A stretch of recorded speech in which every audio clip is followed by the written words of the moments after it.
350 টাকা লিটার লাগে দিলাম। আয় কেটা তেল লিবার আসবো আয়। তেলের দাম বেড়ে দিয়ে তেল মজুত করে বড় লোক হওয়া যায় না, ওটা হলো 1 নম্বরের ছোট লোকই। আমি ন্যায্য দামে তেল বেচবো। তুই কম দামে তেল বেচবো বলে আমও দাম কমে দেবো, দেখি তোল পেনা কমে বেচলে কি হবে। করে দিন আমি 310 টাকা, আসুক এবার কেটা তেল লিবে। তেলের আসলে কোনো সংকট নাই, আমি আরো কম দামে তেল বেচবো, ন্যায্য দামে বেচবো।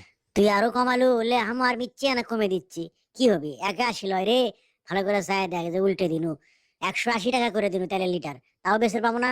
তাও তুই 180 করে বেচপুরে, মজুদদার ছোট লোক ব্যবসায়ী কুমাঠেকার। তেলের ব্যবসা না করে চুরি করে খা, না হয়তো ভিক্ষা করে খা। এই তেল কত করে দিচ্ছ তোমরা এখানে? তেলের সংকট, তেল নাই, তাও 180 টাকায় আমি দিচ্ছি। না না, নিব না, তুমি ডাকাতি করছো। দেখেন এখন কেডা আপনাকে দেয়। এই তুমি কত করে দিচ্ছ? আমি ন্যায্য দামে দিচ্ছি স্যার, আপনি চিন্তা করেন না। তেলের কোনো সংকট নাই, এগুলো মিশা কথা বেবাক।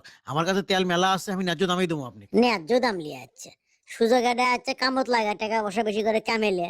ন্যায্য দাম, ন্যায্য দামে তেল বেচে কয়দিনে বড় লোক হবো পাগলা। তোমার জন্য দোয়া থাকলো, তুমি খুবই ভালো মানুষ। আপনার জন্য দোয়া থাকলো স্যার, দোয়া করবেন। বাট পার নিন পারিচ্ছে।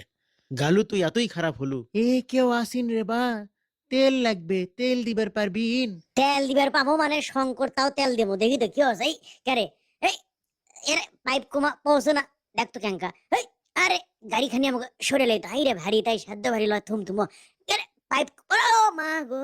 ভাই আমি তেল দিচ্ছি, তোমার তেল দেওয়া লাগবে না কষ্ট করে। তুমি যাও, ওটো যাও, আমি দিচ্ছি তেল। তুই এমন ভাবে করছো মনে হয় তোর লাভের টাকা আমাকে দিব। বদমাইশ, আমারই কাস্টমার লিয়ে তুই তেল বেশি। ও মা, তুই আবার আমাকে এমন ভাবে করছো তুই যে খুব দরদ এসে গেছে একেরে। তুই কি মনে করছো তেলের সিন্ডিকেট করিচ্ছি আমি একলাই? ওপরের পাওয়ার না থাকলে একলাই করে পাচ্ছি আমি? থাম, নতুন নেতা নতুন বড় ভ্যাগ কই, তুই ডিস্টার্ব করিচ্ছু।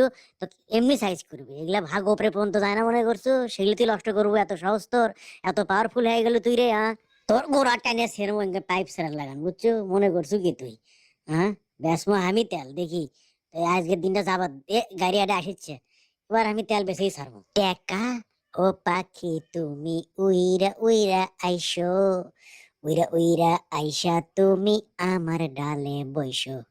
এই পাখি বলছে রে, পাখি ও রে মা গো মা, চারে আমি ওকে ঠেক না খানো কৃষক। আও, দেখি তো কি হচ্ছে। ও পাইপ নিয়ে মোরে প্যাঁচ লাগে আছে, দেখ তো, তাই তো কই আমি কৃষক ঠেক না কেন। আমি তেল দিচ্ছি, আমি তেল দিচ্ছি। ম্যাডাম ভালো আছেন আপনি? কয় টাকার তেল দেবো? তেল তো নেবো পরে। ধুলোই কি অবস্থা, আস্তে এতই ধুলো, আমার ব্যামাক শরীর মাইকে রাত অবস্থা। তাই তো, খালি আপনার গাঁত লয় গোটাল গাড়িতে ধুলো ভরছে, আমি ব্যামাক ধুলো মুছে সাফ পরিষ্কার করে দিচ্ছি। কি করবেন কোন, এই আস্থা ভালো করে কয়দিন পর পর নষ্ট হয়ে যায়। টাকা খায় ব্যামাক, টাকা মনে হয় পকেটের তলে, আর রাস্তায় ভালো জিনিস দেয় না। আর ইনকে রাস্তায় ভাঙ্গা চড়া হয়, ধুলো হয়। কি করবেন কোন, দুনিয়াটা ইনকা হয়ে গেছে। বাংলাদেশের লোক তো আরো খারাপ, দেখেন তো ধুলোয় আন্ধার হয়ে গেছে, কিছু দেখা যাচ্ছে। মানুষজন এতই খারাপ হয়ে গেছে। হ্যাঁ, খালি আমি আনা চেষ্টা করেছি মানুষের সেবা করার জন্য। এই তেলের, কিরে, হাই আল্লাহ, ম্যাডামের মুখ চোখ না ধুলে দিয়ে মেখে গেছে। মানুষটা পাগল লিখিনি, গাড়ি ছাড়বার ধরে হামাক মাইকে দিয়ে শেষ যত সব। হাই রে আল্লাহ, শিক্ষো শিক্ষো। ম্যাডাম ওসেন, আমি আপনার মুখ মুছে দিচ্ছি, ফাইন করে মুছে দিচ্ছি। এই কি ব্যাপার, আপনি আমার গাঁত কৃষক হাত দিচ্ছেন? হ্যাঁ, না না, আমি আপনার গাঁত হাত দেয়নি তো, গাঁত হাত দেবো কৃষক? আপনার যে ধুলো ভরছে এগুলো সেই জন্য, এগুলো দেখি আপনার কানের মধ্যে ধুলো ঠান্ডা আছে, দেখছেন দেখছেন কি অবস্থা কানের, এগুলো ধুলো। এই আপনার সমস্যা কি? আমার তো সমস্যা নাই, সমস্যা তো আপনারা, এগুলো ধুলো ভরছে, দেখছেন কি অবস্থা। আরে সরে। মানুষক তেল না দিয়ে ওটি তেল বেচা আরম্ভ করছে। ইনকা ছোট লোক আমি আমার জীবনেও দেখিনি। ম্যাডাম আপনার গাড়ির তেল তোলা শেষ, আপনি এখন বিলটা দিতে পারেন। ওরে বদমায়েশ, আবার তুই খালু পায়ে